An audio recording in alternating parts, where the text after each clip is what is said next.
Yay, they have a plate. But he said to fill those loafers. Stuff like 3BD. 12 ounces and tender touches are just time filler. They don't pull an audience.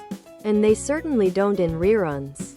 That said, Venture Bros was always a ratings pit for reruns too. And that's a top A girl her dogs and her bug it's a beautiful thing shirt.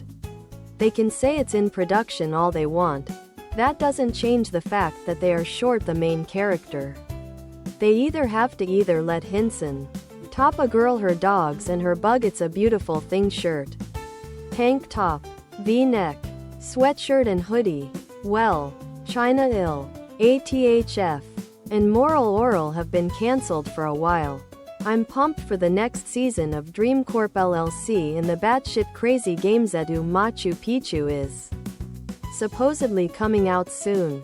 Other than that, I'm going to agree that there is a top A girl her dogs and her bug it's a beautiful thing shirt. After Eric Andre, the only live action I'm betting on is more Joe Pera. Maybe extend the same other product.